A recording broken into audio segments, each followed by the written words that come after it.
우리가 오늘 함께 읽었던 시편 50편 그중에 특별히 23절의 말씀은 우리가 너무나도 잘 알고 있는 말씀입니다. 특별히 감사절기나 감사를 주제로 말씀을 나눌 때 거의 빼지 않고 빠지지 않고 소개되는 구절 가운데 하나죠. 감사로 제사를 드리는 자가 나를 영화롭게 하나니 그의 행위를 옳게 하는 자에게 내가 하나님의 구원을 보이리라. 너무나도 은혜되는 말씀이고 또 우리에게 감사에 대해서 도전이 되는 말씀이기도 합니다. 그런데요, 오늘 이 본문의 말씀의 분위기는 그렇게 밝은 분위기가 아닙니다. 오히려 오늘 이 본문의 말씀은 지금 하나님께서 이스라엘 백성들을 책망하시는 말씀입니다. 우리가 인생을 살아가면서 가장 두려운 일 가운데 하나가 그것은 우리의 마음속 생각이 누군가에게 드러내고 싶지 않고 들키고 싶지 않은 우리 마음속에 감추어졌던 생각들이 드러나는 것입니다.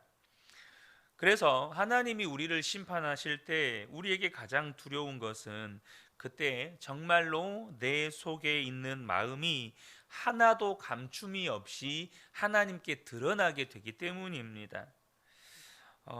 오늘 이 시편 50편은 약간 앞서도 말씀드렸지만 하나님께서 하나님의 백성인 이스라엘 백성들을 심판하시는 장면을 기록하고 있습니다. 1절에서부터 6절까지 우리가 읽지는 않았지만 하나님께서 심판주로 등장하시는 장면이 아주 엄하고 두려운 모습으로 묘사되어 있습니다. 그리고 하나님께서 하나님의 백성인 이스라엘 백성을 심판하십니다.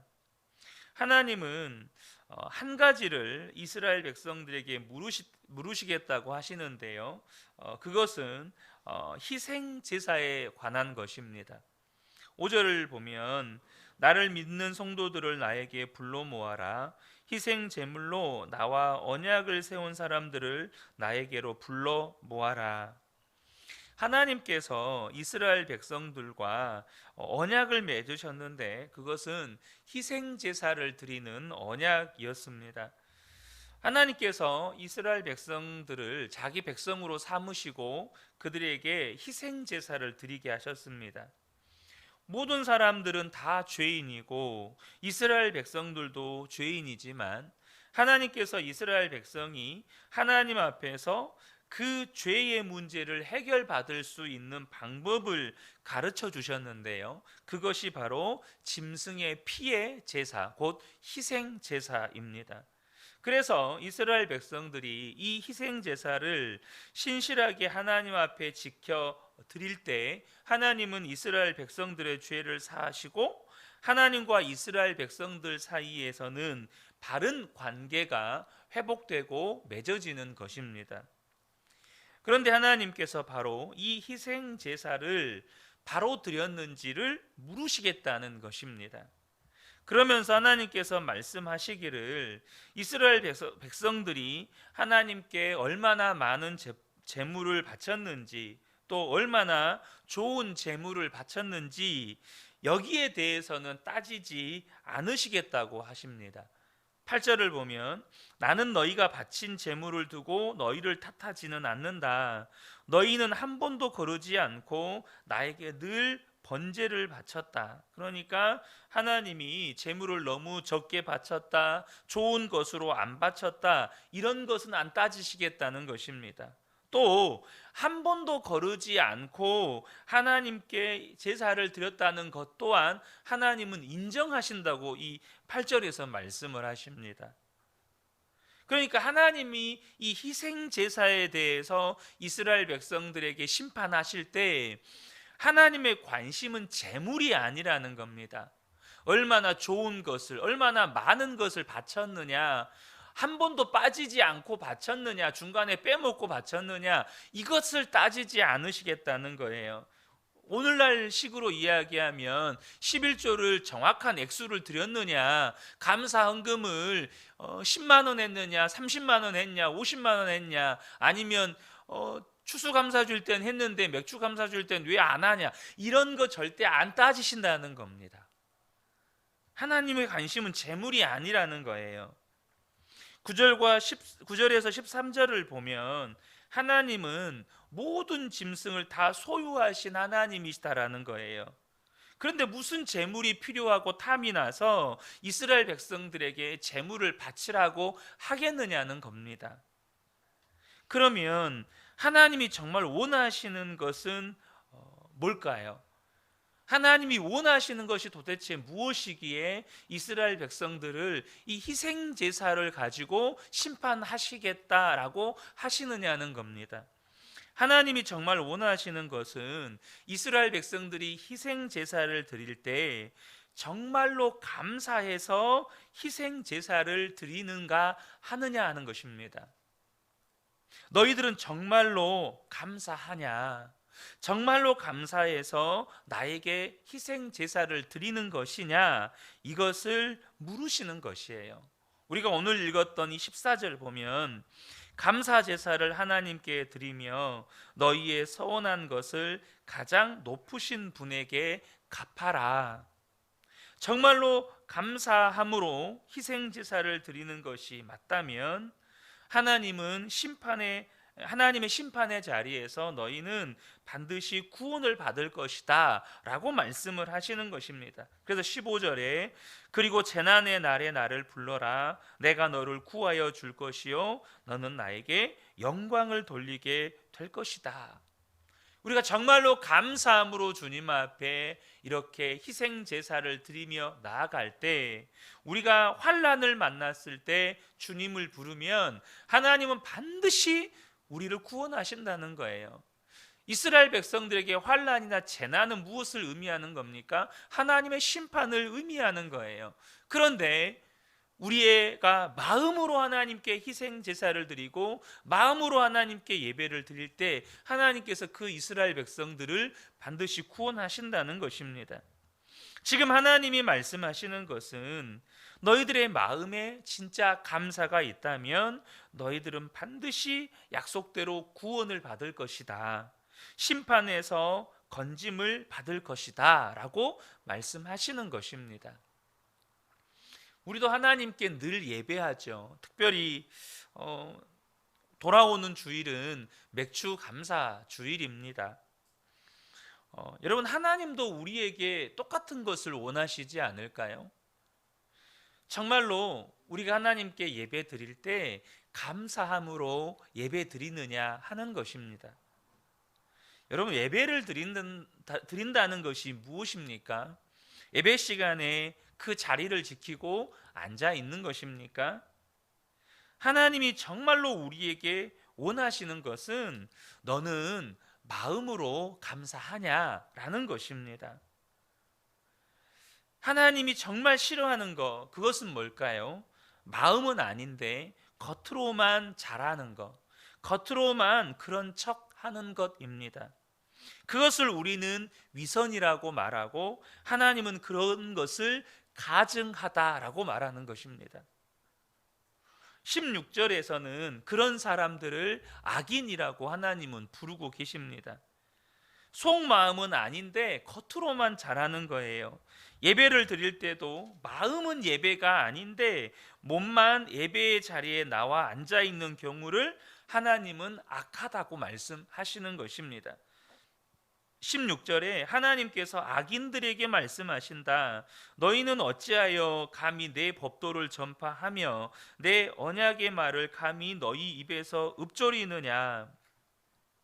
지금 16절에서 말씀하시는 이 악인은요, 우리가 흔히 악하다고 생각하는 이런 그 범죄자들을 말하는 게 절대 아닙니다. 지금 16절 하반절에 보면 너희는 어찌하여 감히 내 법도를 전파하며 내 언약의 말을 감히 너희 입에서 읊조리느냐라고 말씀하시잖아요.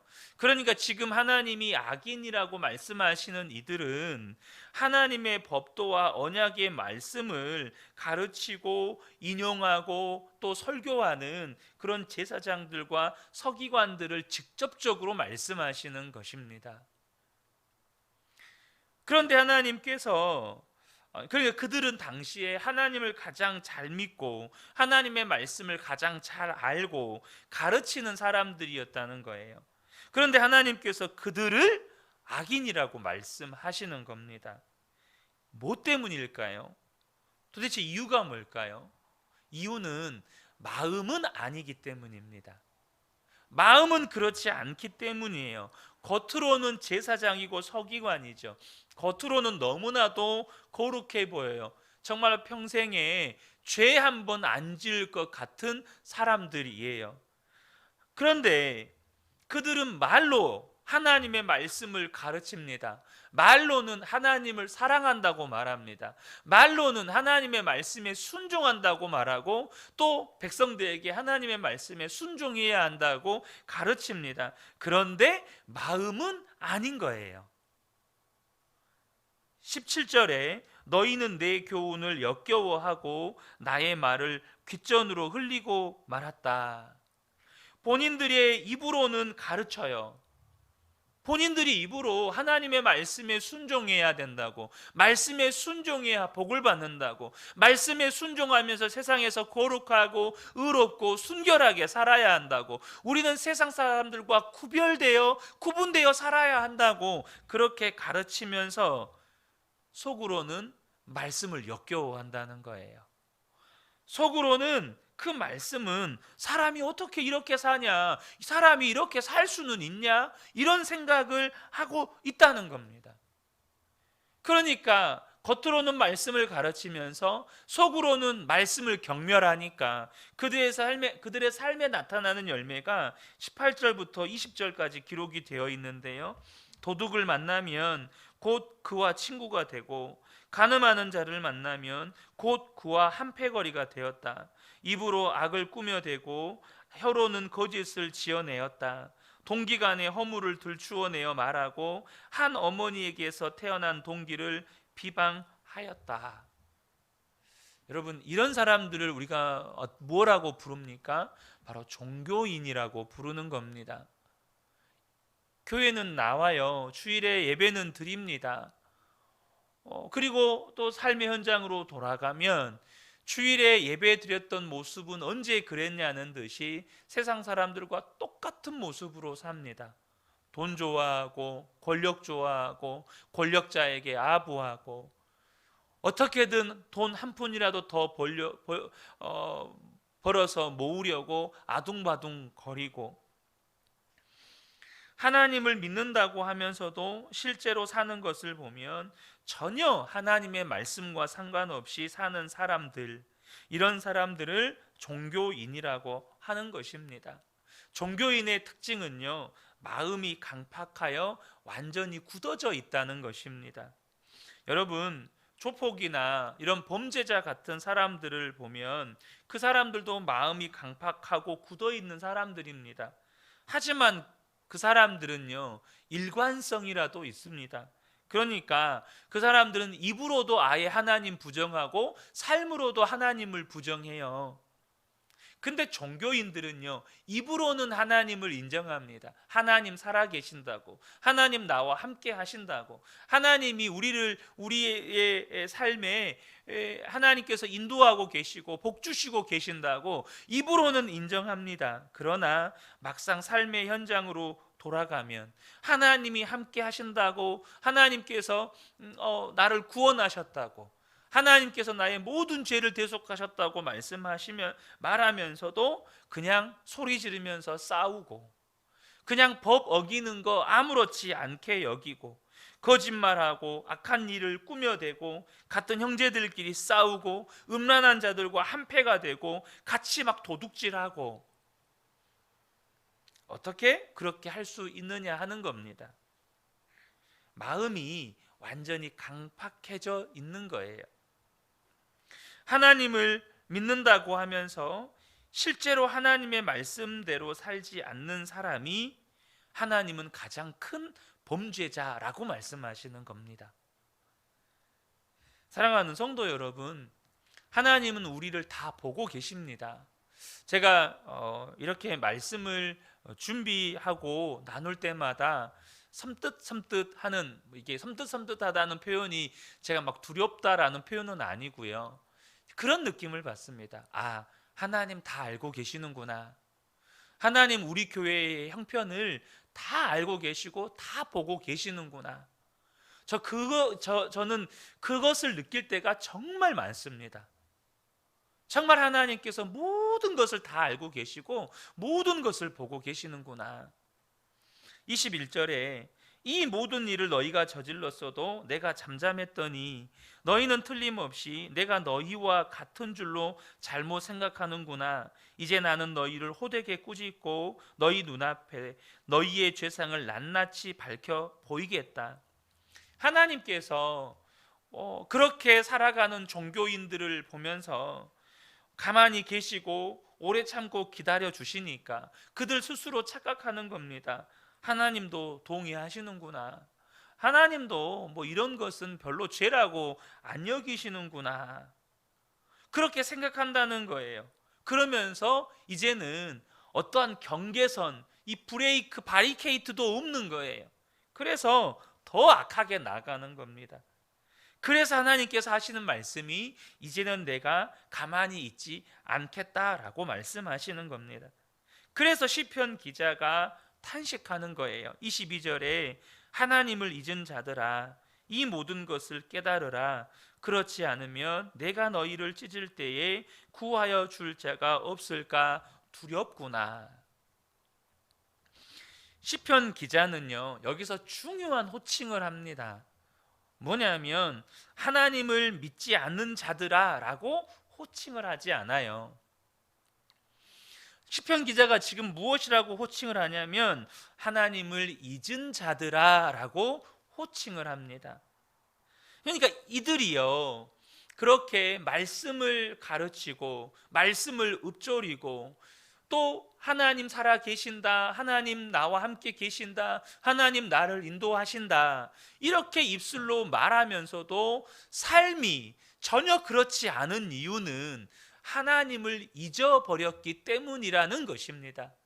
그들의 생각 속에 하나님을 전혀 생각하지 않고 살아가기 때문이라는 것이에요. 하나님을 잊어버리고 하나님을 바라보지 못했기 때문이라는 겁니다. 여러분, 예수 믿는다고 하면서 괜히 소리 지르고 싸우는 것입니까? 제가 이번 주일에도 잠깐 말씀을 드렸지만 제가 첫 교회 사역을 하면서 가장 제 마음 가운데 교회에 대해서 실망감을 갖게 되었던 것 중에 하나가 뭐였냐면 성도님들이 서로 치고받고 싸우는 거예요. 그냥 말로 싸우는 게 아니고요, 진짜로 치고받고 싸우는 거예요. 경찰도 부르고 심지어 부엌에서 칼을 들고 나와서 휘두르고 어떤 집기류를 교회의 현관 유리에다 집어 던져서 현관을 다 바삭바삭 깨트려 버리고, 뭐 분노했다고 해서 정말 7살도 안 된 아이를 때려가지고 입안에서 피가 철철 터져 나오고, 상상도 못하는 모습들을 교회에서 제가 본 겁니다. 얼마나 그게 마음 가운데 그냥 교회에 대해서 실망하고 좌절했는지 몰라요. 그런데 중요한 건 왜 그러느냐는 거예요. 사람이 왜 그럴까요? 왜 사람들이 아무렇지도 않게 은밀한 죄를 짓고 아무렇지도 않게 그냥 서로 싸우고 또 불평하고 원망하며 그렇게 사느냐는 거예요. 오늘 이 시편 기자가 분명한 이유를 말합니다. 하나님을 잊은 너희여, 하나님을 잊은 자들아 라고 말씀하는 거예요. 여러분, 저와 여러분이 기억하셔야 합니다. 지금 시편 기자는 하나님을 믿지 않는다고 말하는 게 아닙니다. 하나님을 다 믿는다고 말하는 자들이에요. 그런데 그들이 그렇게 사는 이유는 하나님을 잊어버렸기 때문이라는 겁니다. 사랑하는 성도 여러분, 우리가요 정말로 두려운 일이 무엇인지를 명확하게 아셔야 합니다. 예수님을 믿는다고 하면서, 예수님이 나와 함께 계신다고 하면서도 하나님을, 그 예수님을 바라보지 못하고 잊어버리고 사는 것이 정말로 우리가 두려워해야 할 일이라는 거예요. 왜 그럴까요? 마태복음 7장 22절과 23절에 보면 그날에 많은 사람이 나더러 이르되 주여 주여 우리가 주의 이름으로 선지자 노릇하며 주의 이름으로 귀신을 쫓아내며 주의 이름으로 많은 권능을 행하지 아니하였나이까 하리니 그때에 내가 그들에게 밝히 말하되 내가 너희를 도무지 알지 못하니 불법을 행하는 자들아 내게서 떠나가라 하리라. 지금 많은 사람들이 주님 앞에서 주님의 이름으로 많은 일들을 행했다고 말합니다. 죽은 자도 살리고 귀신도 쫓아내고 능력도 행하고, 이 사람들은 다 어떤 사람들입니까? 예수님을 믿는다고 말하는 사람들입니다. 그런데 그들에 대한 주님의 평가는 뭐냐면 나는 너희를 도무지 알지 못한다 이 말입니다. 여러분, 이 말을요 그대로 지금 이 주의 이름으로 수많은 일을 행하는 사람들에게 대입하면요, 그들이 이 땅의 삶을 살았을 때 나는 도무지 주님을 알지 못한다, 나는 도무지 주님을 기억하지 못한다 이 말입니다. 그러니까 그들은 수많은 일들을 주의 이름으로 행했지만 주님을 기억하지 않고 주님을 바라보지 않고 주님과 그 어떤 친밀함도 없이 주님이 무엇을 원하고 주님이 어떻게 그들을 인도하고 계시고 주님이 지금 그들 가운데 무엇을 원하시는지도 알지 못한 채 주를 위하여 자기들이 힘쓰고 애쓰며 살았다는 거예요. 주님이 원하는 건 뭔지도 모른 채. 사랑하는 성도 여러분, 그래서 주님을 기억하지 못하고 사는 게 두려운 일입니다. 주님을 바라보지 않고 사는 일이 두려운 일이라는 거예요. 여러분, 어떻게 하나님을 믿는다고 하면서 불법을 행하는 일이 가능합니까? 이유는 하나입니다. 하나님을 잊어버리고 사는 거예요. 그래서 여러분, 저와 여러분이 하루를 살아갈 때 이제 우리가 하루를 마무리하지 않겠습니까? 하루를 돌아볼 때요, 하나님을 생각한 시간이 없는 거, 주님을 부르면서 산 적이 없는 거, 주님을 기억하면서 산 적이 없는 것은 정말 두려운 일이라는 거예요. 그래서 우리가 하루에 시간을 정해놓고 그 시간만이라도 다시 주님을 떠올리고 주님을 기억하고 내가 오늘 하루 얼만큼 주님을 생각하며 살았는가, 우리 자신을 돌아보고 점검하는 예수 동행일기를 쓰는 시간이 우리에게는 너무나도 중요한 거예요. 사실 제가 지금 목사님들 그룹과 예수 동행일기를 지난번에 이제 목회자 세미나를 갔다 와서 지금 쓰고 있는데 꾸준히 쓰시는 몇몇 목사님들이 계셔요. 그런데 이분들이 이제 그 세미나 때부터 지금까지 써오시니까 대략 한 3, 4개월, 4, 5개월 정도 된 것 같아요. 그런데 그분들이 고백하시는 정말로 큰 유익이 뭐냐, 예수동행일기를 쓰다 보면 진짜 하루 종일 예수님 한 번도 생각 안 하고 살았던 적이 너무너무 많다는 것을 발견하는 것도 은혜예요, 은혜. 근데 그렇게 살다가도 이 일기를 쓰면 그 일기를 써야 한다는 의무감 때문에라도 주님을 의식한다는 거예요. 그러니까 주님을 의식 없이 하루를 살아가는 그 시간에, 이 예수 동행일기를 쓰는 그 시간에 꺼졌던 의식이 다시 돌아오는 거예요. 꺼져버렸던 주님을 의식하지 않고 생각하지 않고 그냥 내 의식의 흐름대로 살았던, 그냥 내 맘대로 살았던 그 하루 가운데 다시금 주님을 생각하는 시간이 돌아오고 주님을 생각하게 되어진다는 거예요. 이것이 너무나도 자신들에게 놀라운 영적인 활력을 불어넣는다는 겁니다. 사랑하는 성도 여러분, 저와 여러분이 꼭 기억하셔야 합니다. 우리가 주님을 생각하고 살아가는 것이 우리에게 얼마나 큰 영적인 유익을 가져다 주는지, 반대로 우리가 주님을 기억하지 못하고 사는 일이 얼마나 두려운 일인지 아셔야 합니다. 그러므로 저와 여러분이요, 오늘 하루를 살아갈 때 가정에서 또 직장에서 사업하는 현장에서 사람들과 어울려 사는 동안에 주님을 기억하시는 저와 여러분 되시길 축복합니다. 주님이 나와 함께 계시고, 이 순간에도 주님은 나를 인도하고 계시고, 이 순간에도 주님은 나를 통해서 무언가를 말씀하고 싶어 하시고, 무언가를 이루고 싶어 하시고, 무언가를 하나님의 선하신 뜻과 계획 가운데로 인도하고 계시다는 사실을 우리가 기억할 때, 저와 여러분의 삶은 반드시 하나님의 뜻대로 살아가는 삶이 된다는 것입니다. 저는 우리 근혜교회 모든 성도님들이 하나님 앞에 섰을 때 반드시 하나님으로부터 잘했다, 너무너무 잘했다, 착하고 충성된 종아, 이렇게 하나님으로부터 칭찬받게 되는 저와 여러분 모두가 되시기를 예수님의 이름으로 축복합니다. 아멘.